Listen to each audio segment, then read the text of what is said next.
नमस्कार मित्रों, मकर संक्रांति के पावन पर्व पर आप सभी को हार्दिक शुभकामनाएं। देखते रहिए टीवी20 न्यूज पर फटाफट खबरें, बने रहिए हमारे साथ। लखनऊ से खबर है, जहां स्वर्णकार समाज की उत्तर प्रदेश के सभी जनपदों से आए प्रतिनिधियों की एक बैठक रविवार को लखनऊ के जेके पब्लिक स्कूल में संपन्न हुई। बैठक में सर्वसम्मत से निर्णय लिया गया कि आगामी 3 अक्टूबर 2021 को लखनऊ में एक महारैली का आयोजन किया जाएगा। इसमें पूरे उत्तर प्रदेश से 5 लाख लोग शामिल होंगे।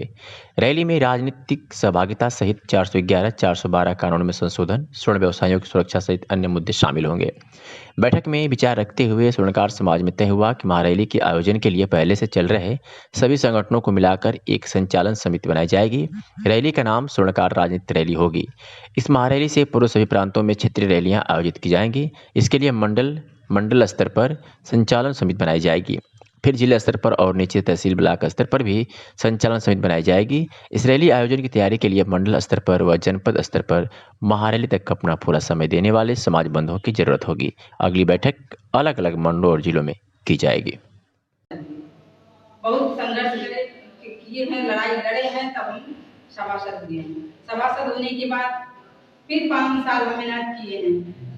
हमारे टिप्पू में चेयरमैन थे अश्विनी कुमार गुप्ता जी, उनसे हमारी एक बहुत बड़ी लड़ाई हुई।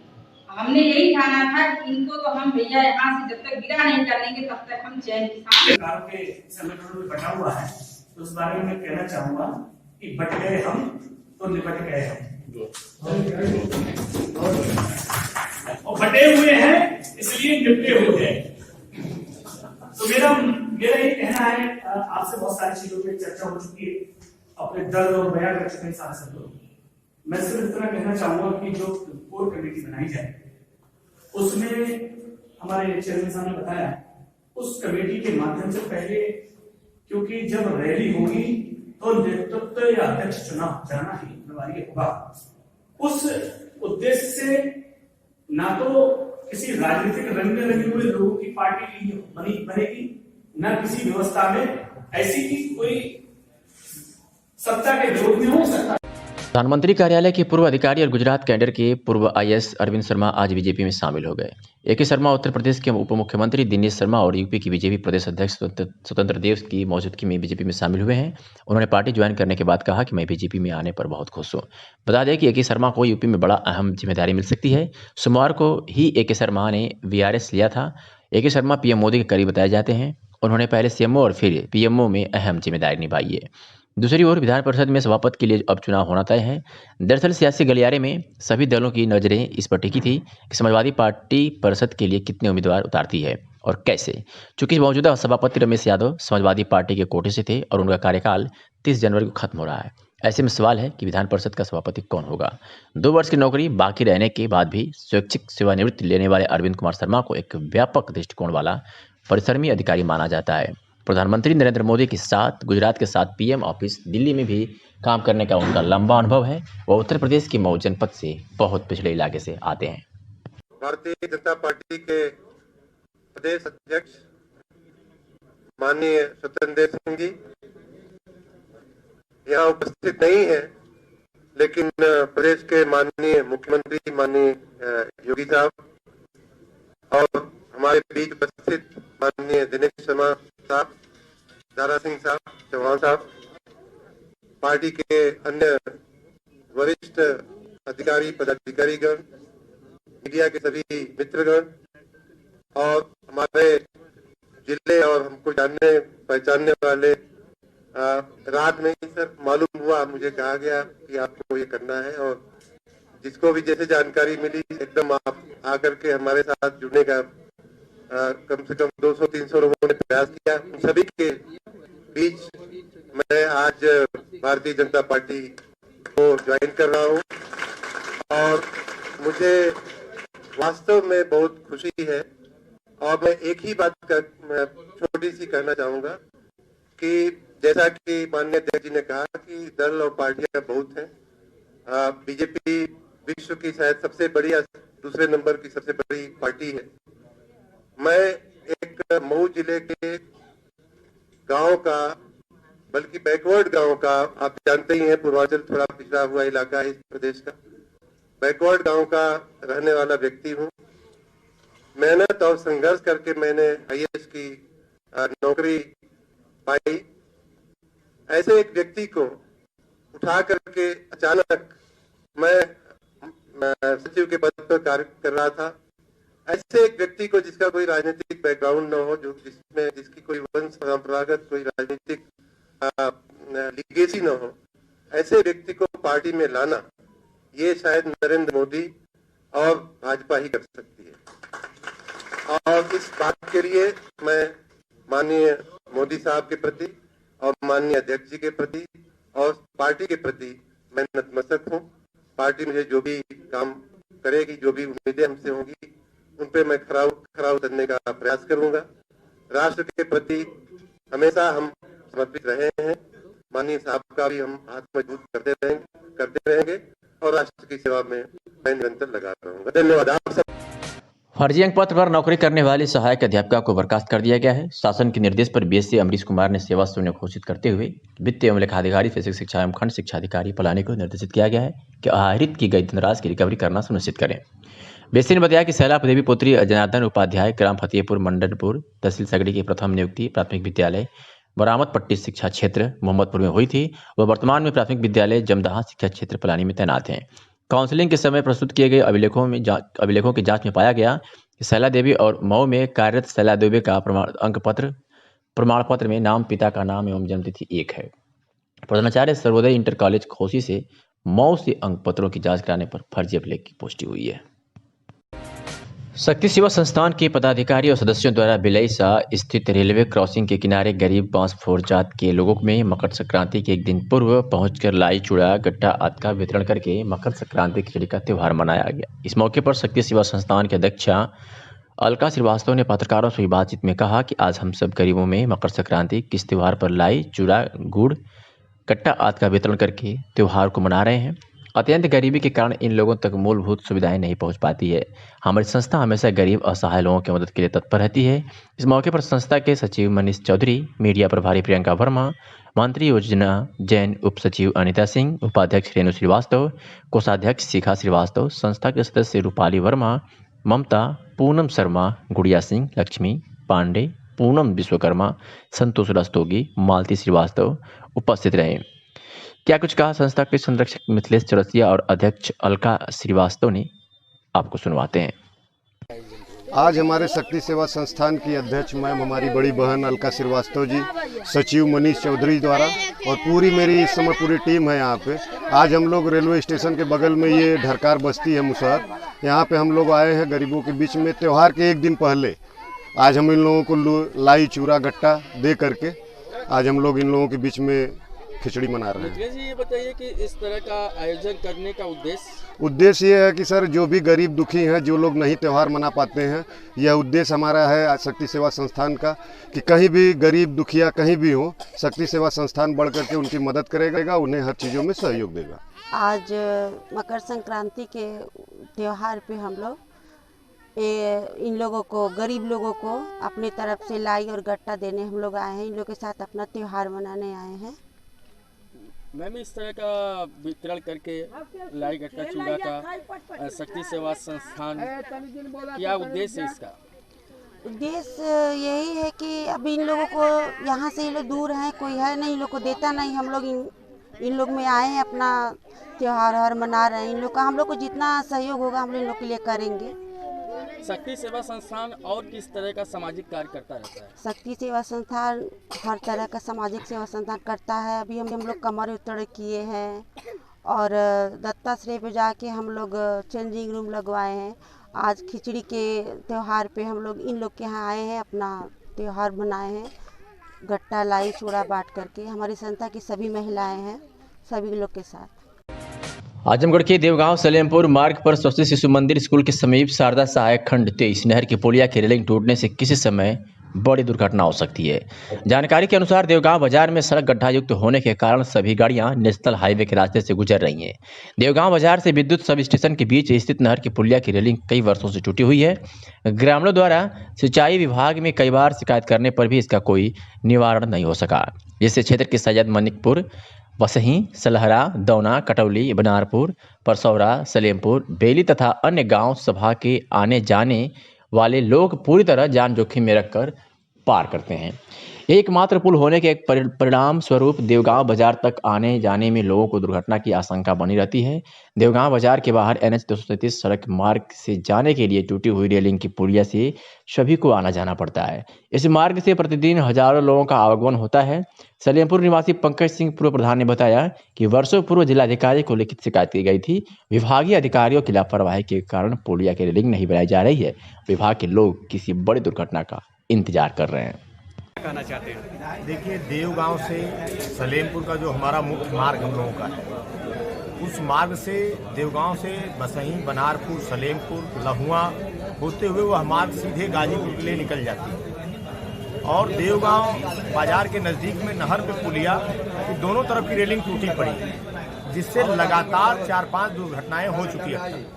तमाम गाड़ियां भी नहर में गिर जा रही हैं, लगातार एक्सीडेंट हो रहा है, जिसकी शिकायत मैंने लगातार कई बार तहसील दिवस में भी किया, माननीय जिला अधिकारी महोदय के यहाँ भी किया, हमने कई बार मुख्यमंत्री पोर्टल पे भी उसको अपडेट कराया, परंतु आज तक किसी प्रकार की कोई कार्रवाई नहीं हो रही है। आप देख रहे हैं आज पूरा शहर भगवामय हो गया था। लोग काफी जोश में दिख रहे थे, तो वही सभी के हाथों में भगवा झंडा था और सभी लोग जय श्री राम और वंदे मातरम के नारे लगा रहे थे और साथ में ढोल लगाड़े पस रहे थे।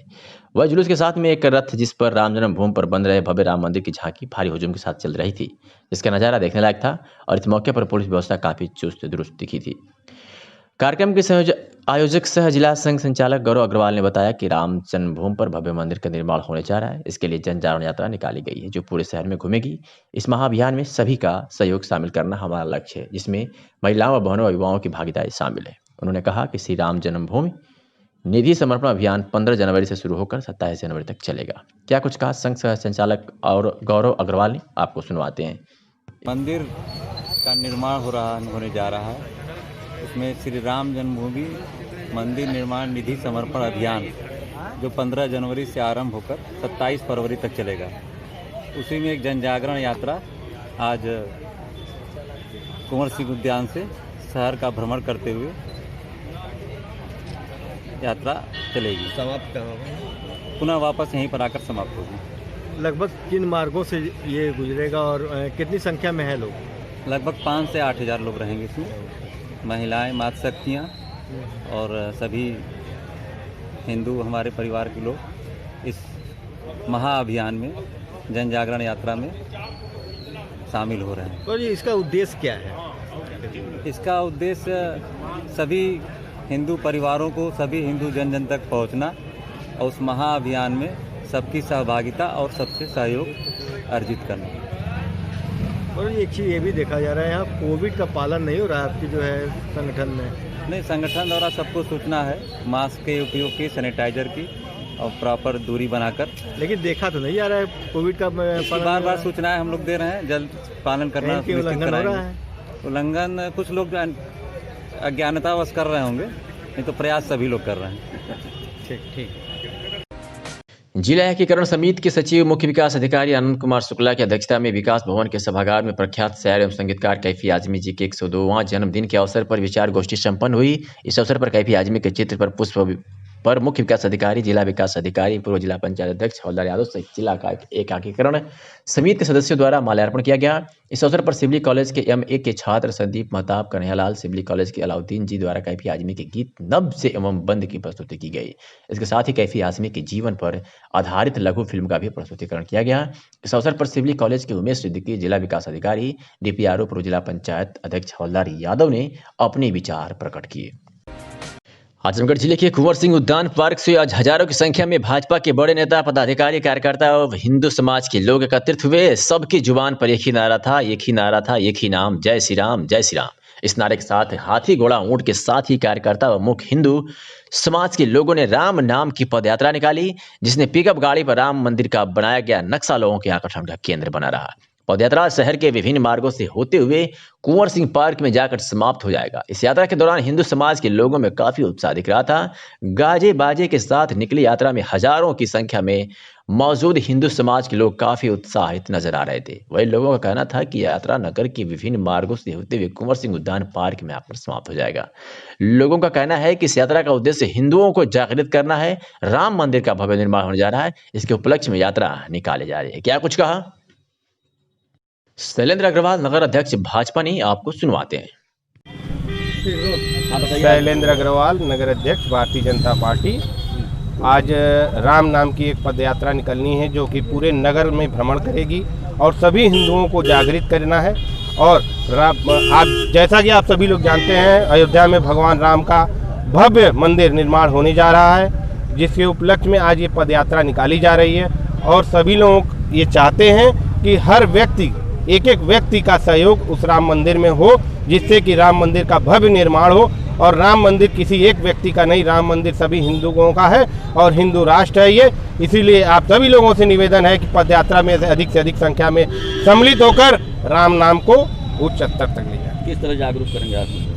आज जागरूक करने का केवल एक ही उद्देश्य है कि सभी लोग पद यात्रा निकालेंगे और सभी लोग अपने अपने क्षेत्रों से बाइक रैली के माध्यम से एक ही स्थान पर कुंवर सिंह उद्यान में एकत्रित होंगे और वहां से पद यात्रा निकलेगी जो कि पूरे नगर में भ्रमण करेगी, जिससे जनता को जागरूक किया जाएगा और सभी लोगों का सहयोग लेने का प्रयास किया जाएगा।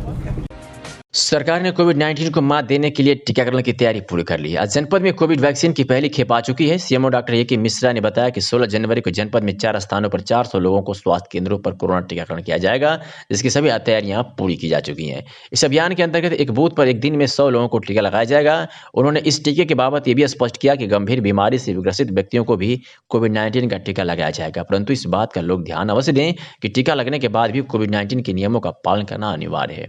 डॉक्टर मिश्रा ने जानकारी दी कि 4 चरणों में टीकाकरण किया जाएगा। जनपद में 16,089 स्वास्थ्य कर्मियों को चिन्हित कर सूची बना ली गई है, जिसके प्रथम चरण में स्वास्थ्य विभाग से जुड़े फ्रंटलाइन कर्मियों को टीका दिया जाएगा। दूसरे चरण में अन्य विभागों के फ्रंटलाइन कर्मियों को टीका दिया जाएगा, जिन्हें पहले चिन्हित किया जा चुका है। तत्पश्चात आगामी चरणों की सरकार के निर्देशानुसार रणनीति बनाई जाएगी। उन्होंने कहा कि कोरोना के वैक्सीन लेने के बाद कम से कम आधे घंटे तक वैक्सीनेशन केंद्र में आराम करने के बाद ही घर जाने की अनुमति दी जाएगी। गंभीर बीमारी से ग्रसित व्यक्ति जैसे कैंसर, मधुमेह, उच्च रक्तचाप आदि जैसी बीमारियों की जो दवा ले रहे हैं, वे भी कोरोना वैक्सीन ले सकते हैं। भाजपा महिला मोर्चा जिलाध्यक्ष डॉक्टर संचिता बनर्जी अस्थाना के नेतृत्व में सैकड़ों महिलाओं ने शहर में जुलूस निकाला। महिलाओं के हाथों में भगवा झंडा लिए हुए जय श्री राम के नारा लगा रही थी। भाजपा महिला मोर्चा जिलाध्यक्ष डॉक्टर संचिता बनर्जी अस्थाना ने कहा कि अयोध्या में भव्य मंदिर निर्माण हेतु चलाए जा रहे महाअभियान के तहत आज आर्यमगढ़ नगर में महिलाओं ने जागरूकता अभियान के तहत पदयात्रा निकाला गया। इस अवसर पर भारी संख्या में भाजपा की महिला नेत्री व कार्यकर्ता जुलूस में शामिल थे। मकर संक्रांति के शुभ अवसर पर शंकर जी तिराहा फूलपुर नवयुवक क्रांति दल के तत्वाधान में आयोजित 25वां सिल्वर जुबली वर्ष अंतर जनपदीय क्रांति दौड़ प्रतियोगिता का आयोजन किया गया। प्रतियोगिता में विभिन्न जिलों के 826 प्रतिभागियों ने भाग लिया। सम्मिलित प्रतिभागियों को 3 ग्रुप में बांटा गया। लगभग 3 किलोमीटर के दायरे में हर ग्रुप की दौड़ कराई गई। प्रत्येक राउंड से 20 प्रतिभागियों ने फाइनल राउंड में अपनी जगह बनाई। 60 प्रतिभागियों को फाइनल राउंड में सभी 60 प्रतिभागियों को पुरस्कृत किया गया। कार्यक्रम की शुरुआत पूर्व विधायक श्याम बहादुर सिंह यादव, डॉक्टर रामासी, डॉक्टर अजीम, डॉक्टर मनोज राम, डॉक्टर आशीष बर्नवाल, अंशुमान जायसवाल, अमरनाथ ने गुब्बारा उड़ाकर की। मुख्य अतिथि दालगंज भाजपा जिला अध्यक्ष श्रीकांत राय ने कहा, ऐसे आयोजन से युवाओं को आगे बढ़ने का प्रोत्साहन मिलता है और ऐसे आयोजनकर्ता बधाई के पात्र है। कार्यक्रम की अध्यक्षता श्याम बहादुर सिंह यादव, संचालन अनिल प्रजापति ने किया। उत्तर भारत में पिछले कुछ दिनों से पड़ रही कड़ाके की ठंड जहां फसलों के लिए अमृत के समान है, तो वही आम जनजीवन को अपने होने का एहसास भी कराने लगा है। ऐसे में सरकारी इदारों की जिम्मेदारी भी बढ़ा दिया है। ठिठुरन भारी ठंड से बचाव के लिए नगर पंचायत महाराजगंज के कर्मचारी नगरवासियों और राहगीरों को ठंड से राहत पहुंचाने के लिए कमर कस रखी है। इसी क्रम में नगर पंचायत के कर्मचारी चौक चौराहों पर अलाव की व्यवस्था में लगे हुए हैं। नगर पंचायत के वार्डों में भी अलाव की व्यवस्था की जा रही है। इस संबंध में वरिष्ठ लिपिक मनोज कुमार सिंह ने बताया कि हर रोज निर्धारित जगह पर जलाने योग्य लकड़ी उपलब्ध कराने के साथ साथ जिन जगहों पर अलाव की आवश्यकता हो रही है, वहां भी लकड़ी की व्यवस्था की जा रही है। उन्होंने बताया कि अलाव की व्यवस्था के संबंध में कर्मचारियों को अधिशासी अधिकारी और अध्यक्ष द्वारा निर्देशित किया गया है और इसकी निगरानी भी की जा रही है।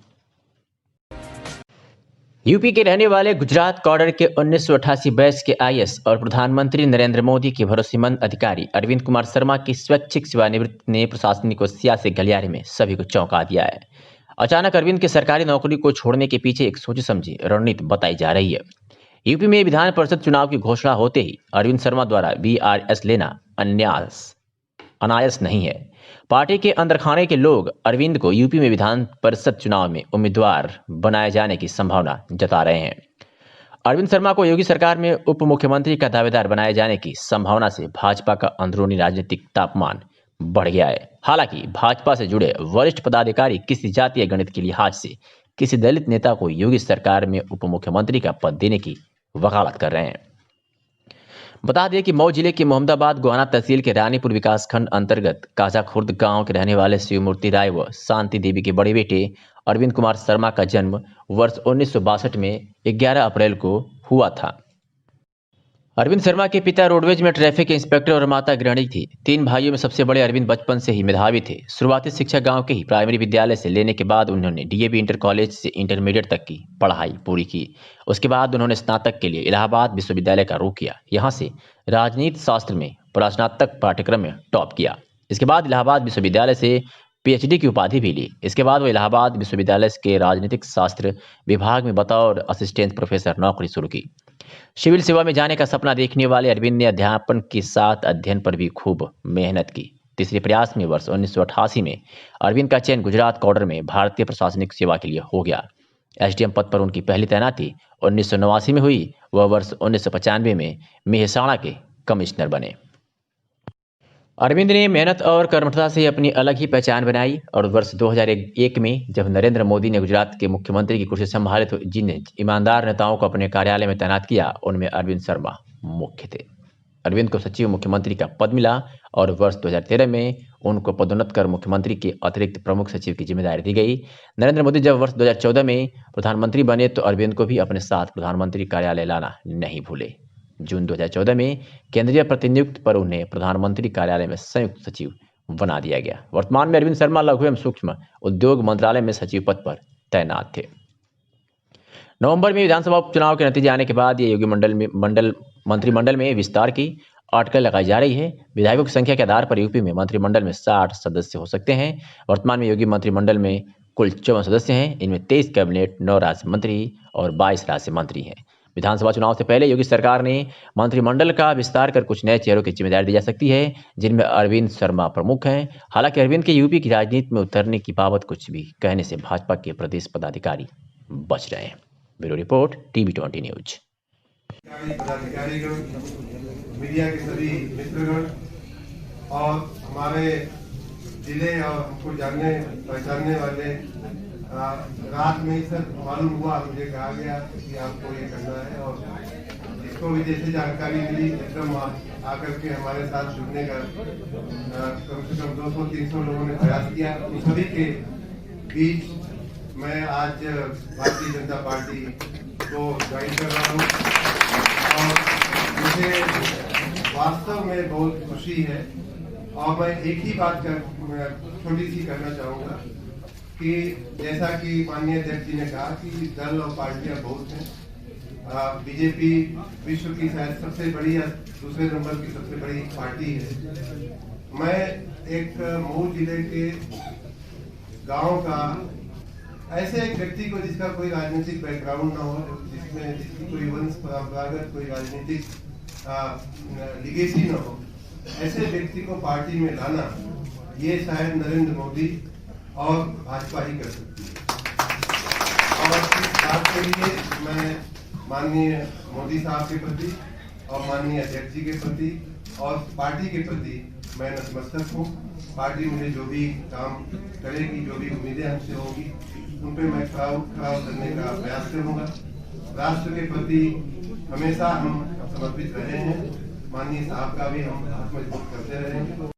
बलिया रेलखंड दोहरीकरण परियोजना के अंतर्गत बलिया फेफना रेलखंड पर चल रहे विभिन्न कार्यों की प्रगति समेत 5 कार्यों एवं नॉन इंटरलॉक की तैयारियों हेतु मंडल रेल प्रबंधक वाराणसी विजय कुमार पंजियार द्वारा निरीक्षण किया गया। इस अवसर पर उनके साथ वरिष्ठ मंडल इंजीनियर द्वितीय मनोज कुमार सिंह, वरिष्ठ मंडल विद्युत इंजीनियर पंकज किसरवानी, वरिष्ठ मंडल सिग्नल एवं दूरसंचार इंजीनियर त्र्यंबक तिवारी, उप मुख्य सिग्नल एवं दूरसंचार इंजीनियर निर्माण आशुतोष पांडे एवं पूर्वोत्तर रेलवे निर्माण संगठन के वरिष्ठ अधिकारी उपस्थित थे। निरीक्षण की स्पेशल में से मंडल रेल प्रबंधक विजय कुमार पंजियार सबसे पहले बलिया जंक्शन स्टेशन पहुंचे और स्टेशन पर यात्री सुविधाओं का संज्ञान लेने के उपरांत अधिकारियों को जरूरी दिशा निर्देश दिया तथा दोहरीकरण कार्यों में तेजी लाने का निर्देश दिया। तदुपरांत वे मोटर ट्रॉली से निरीक्षण करते हुए फेफना पहुंचे। मोटर ट्रॉली से निरीक्षण कर उन्होंने बलिया फेफना रेल खंड पर दोहरीकरण के संबंध में चल रहे विभिन्न कार्यों यथा मिट्टी के कार्य, बैलास्ट फैलाई, रेल पथ जड़ाई, सिग्नल एवं पॉइंट मशीनों के संस्थापन, सूचना बोर्डों, संपार फाटकों, पुल पुलिया एवं कर्वेचरों आदि के कार्यों की प्रगति देखी और संबंधित को निर्देश दिया। इसके बाद वे फेफना स्टेशन पहुंचे और रेलवे स्टेशन का निरीक्षण किया। राष्ट्रीय स्वयंसेवक संघ द्वारा चल रहे श्री राम मंदिर निर्माण धन संग्रह अभियान के तहत रानी की सराय में काशीदास मंदिर से शोभा यात्रा निकाली। भाजपा प्रदेश कार्य समिति सदस्य अखिलेश मिश्र ने शुभारंभ किया। शोभा यात्रा में क्षेत्र के कई गांवों के साथ कस्बावासी भी जमकर हिस्सा लिए। ब्लॉक मुख्यालय पर कार्यक्रम समाप्त हुआ। युवा रविकांत सिंह सहयोगी के साथ लगे रहे। सुप्रीम कोर्ट की ओर से नियुक्त 4 सदस्यीय समिति के एक सदस्य ने इस्तीफा दिया है। सुप्रीम कोर्ट के वरिष्ठ अधिवक्ता डॉक्टर एपी सिंह ने बताया है कि आज लगभग 2 महीने होने जा रहे हैं किसान आंदोलन को, जो कि तीनों किसान कानूनों के विरोध में चल रहे थे। उन किसानों के लिए बहुत बड़ी खुशी की बात है कि तीनों कृषि कानूनों के लिए जो कमेटी गठित की गई थी उनमें शामिल 4 सदस्य तीनों कृषि कानून को सही मान रहे थे, जिसे लेकर कमेटी के एक सदस्य मान साहब ने स्वयं कमेटी से इस्तीफा दे दिया है और इससे साफ जाहिर हो गया है कि तीनों कृषि कानून गलत है। इस बाबत और क्या कुछ कहा डॉक्टर एपी सिंह, वरिष्ठ अधिवक्ता सुप्रीम कोर्ट ने, आपको सुनवाते हैं। लगभग 2 महीने होने जा रहे किसान आंदोलन जो कि तीनों किसान कानूनों के विरोध में चल रहे हैं, उनके लिए एक बड़ी खुशी की बात है। खुशी उस दिन भी हुई थी जिस दिन माननीय सर्वोच्च न्यायालय ने हमारी पिटीशन पर स्टे दिया था इन कानूनों पर। उसके बाद कुछ भ्रांतियों के साथ जो कमेटी गठित की गई उसमें सुझाया हम लोगों की तरफ से ये गया था, मैंने कुछ जस्टिस के नाम, रिटायर्ड जस्टिस के नाम सुझाए थे, लेकिन वो नहीं, वो 4 लोगों के नाम दे दिए गए थे। अपने आप 4 लोग आ गए थे, वो किसानों के आंदोलन से संबंधित नहीं थे और बाद में वो ये भी पता चला कि ये चारों लोग इन कृषि कानूनों के बनवाने से लेकर उनकी रिकमेंडेशन से लेकर और इन कानूनों को सही मान रहे थे। और इस संबंध में चारों लोगों में से कुछ एक ने माननीय कृषि मंत्री नरेंद्र सिंह तोमर को चिट्ठी भी लिखी, कुछ लोग मिले भी, किसी ने आर्टिकल भी दिया, किसी का आर्टिकल भी अखबारों में छपी। ये सब कुछ सामने आया, भ्रांतियां फैली, किसान आंदोलन में उग्रता आई, क्रोध आया। हमसे भी लोगों ने कहा कि ये किस तरह की कमेटी है, कैसे हमारा फैसला करेगी। कमेटी वो होती जो निष्पक्षता की कम से कम नींव पर शुरू हो, धरातल उसका निष्पक्षता हो, ऐसा लगे, ऐसा नहीं लग रहा था। तो उसमें आज सबसे बड़ी खुशी की भी बात है कि 4 कमेटी के सदस्यों में से एक सदस्य मान साहब ने स्वयं इस कमेटी से इस्तीफा दे दिया है और अपनी अंतरात्मा के आधार पर इस्तीफा दिया है और कहा है हम किसानों के हितों के साथ कोई समझौता नहीं करेंगे। इससे साफ जाहिर हो गया है कि तीनों कानून गलत हैं। इससे साफ जाहिर हो गया है कि भारत सरकार को और माननीय सर्वोच्च न्यायालय को इस कमेटी में भी अब इनको जो बचे हुए हैं इनको भी हटाना चाहिए और इनको बदलना चाहिए। और जो कृषि से जुड़े हुए लोग हैं, जो कृषि से संबंधित आंदोलन से जुड़े हुए हैं, जैसा कि मैंने पहले भी कहा था कि भारतीय किसान यूनियन के अध्यक्ष हैं, भारतीय किसान संगठनों के लोग हैं जो धरना प्रदर्शन में रहे हैं, आंदोलन में रहे हैं, जिनके परिवारों की मौतें हुई हैं, उनमें से लोग लिए जाएं। तो अब उनमें से लिए जाने का अवसर आ गया है। सत्य परेशान हो सकता है, पराजित कभी नहीं हो सकता, ये आपको मानना पड़ेगा। और यही इन आंदोलन, जो किसानों का आंदोलन चल रहा है लगातार, सर्दी में, भीषण सर्दी में भी चल रहा है, बारिश में भी चल रहा है, और उस पर माननीय सर्वोच्च न्यायालय ने अच्छा अपना व्यवहार भी दिखाया, दर्द भी दिखाया, दुख भी दिखाया और राहत भी हम लोगों की याचिका पर दी है सुनवाई के बाद। तो अब इसमें माननीय सर्वोच्च न्यायालय से भी देखना चाहिए कि इसमें जो कमेटी के और सदस्य हैं उनको या तो वो स्वयं इस्तीफा दे देंगे, इसी बात को देखते हुए, मान साहब का अनुसरण करते हुए, और ये देश हित भी रक्षक रहेगा, किसानों के हित के लिए भी रक्षक रहेगा। अंततः किसान तो सब हैं ही ना। प्रतापगढ़ से इस वक्त की बड़ी खबर आ रही है, जहां शिव हरि मीणा के एसपी शिव हरि मीणा के निर्देश पर पुलिस द्वारा चेकिंग अभियान चलाया गया है। अपराध रोकने के लिए रानीगंज पुलिस ने गरुड़ चेकिंग अभियान चलाया है। जिले में लूट की घटनाओं को देखते हुए रानीगंज पुलिस सख्त है। सीओ अतुल अंजान त्रिपाठी, एसओ मनोज कुमार तिवारी ने खुद बाइक पर सवार होकर गरुड़ चेकिंग अभियान चलाया है। रानीगंज इलाके के अलग अलग जगह पर दिन भर बाइक से गरुड़ चेकिंग अभियान चलती रही। तो बड़ी खबर है इस वक्त की प्रतापगढ़ से, जहां पर एसपी के निर्देश पर गरुड़ चेकिंग अभियान चलाया गया है। रानीगंज पुलिस ने गरुड़ चेकिंग अभियान चलाया है।